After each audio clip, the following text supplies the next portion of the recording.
Hello guys, so in the next video, or actually it's the, yeah, I'm confused. So actually the next video is about inversion count, which requires merging of two sorted arrays. And in that video I promised that I will discuss it before, so I'm discussing it here, and that is going to be the next video, and this is going to be the previous video. So yeah, so removing every like nonsense, so let's get to work. And so what we have to do is we have to merge two sorted arrays.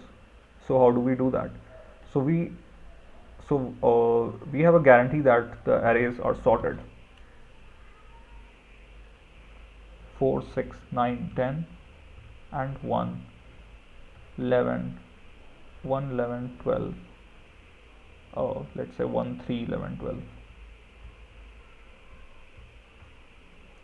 So what we have to do is we just simply need two pointers. This is pointer 1, pointer 2. And what we can do is we can we can make a new array, and we can check. Let's say this is I and this is j. So if aj is less than ai, so whatever is lesser, we append it to our new list and increment the pointer.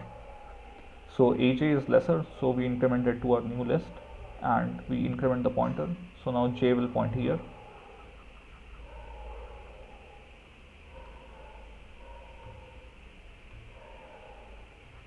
So j now points to 3.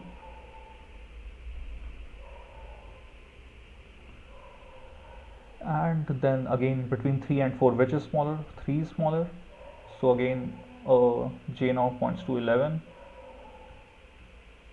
So now among 11 and 4, which is smaller? 4 is smaller. So now we append 4, and I now points to 6. So amongst I and j, which is the elements are 6 and 11, which is smaller? 6 is smaller. So I now points to 9, and remove this. Now among 9 and 11, which is smaller? 9 is smaller. So I now points to 10. Among 10 and 11, which is smaller? 10 is smaller.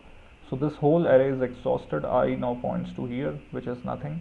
And since this array is exhausted, we simply append all of this array because it is already sorted.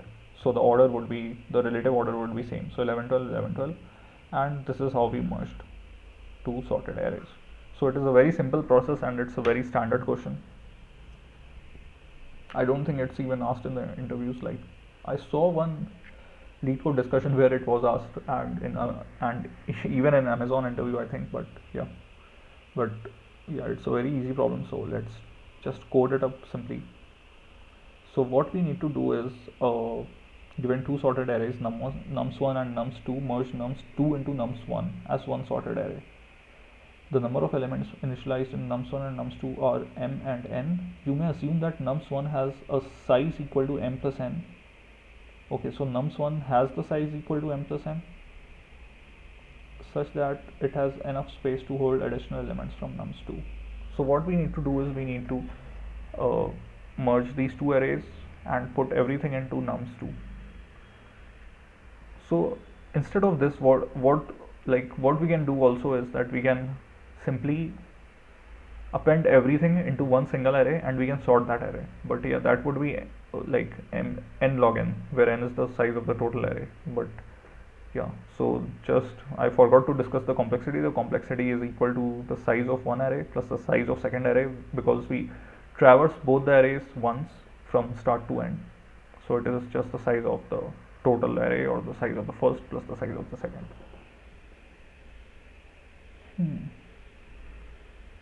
Okay, so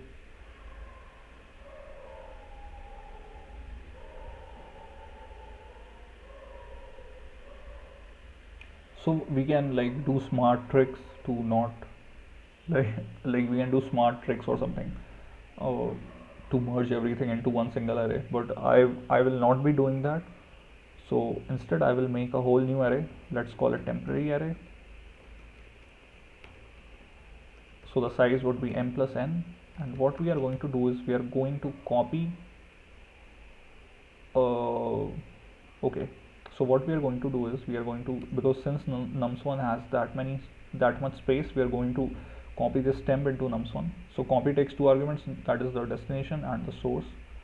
So we are going to copy all the content of this temporary array into nums1. yeah, but we are going to do it in the end.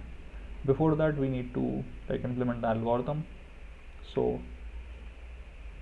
I comma j is 0 comma 0, and while I is less than m and j is less than n, again if nums1 I less than nums2 j, then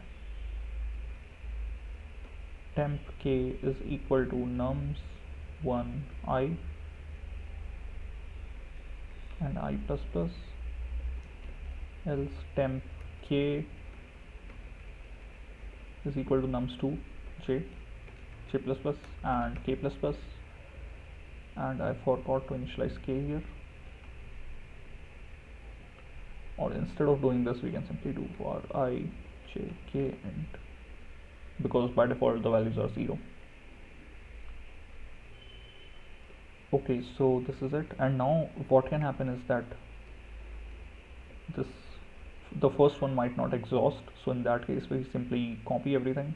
So temp k is equal to nums1 I plus plus, k plus plus, and then for j less than n,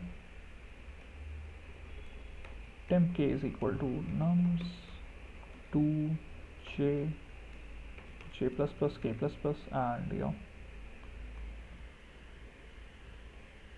So one of these conditions will hit. So this works, and let's submit it. So this works and it's 100% faster. So like this copy is nothing, it just like shifts the pointer from one thing to the other, and this temp is garbage collected, like I can guess, I think.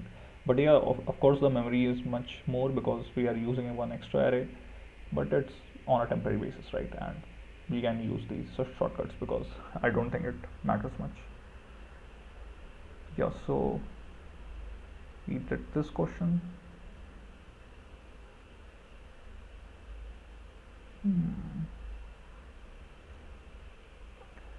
Now in the next video I will be discussing this question, LRU cache, which is an important interview question, and it's kind of a design question also, and yeah, I think it's a beautiful question and we can discuss it in the next video. And it's like implementation, and it's heavy implementation, so it's medium, and it's implementation, hashing, and data structure related. Okay, so I will see you in the next video.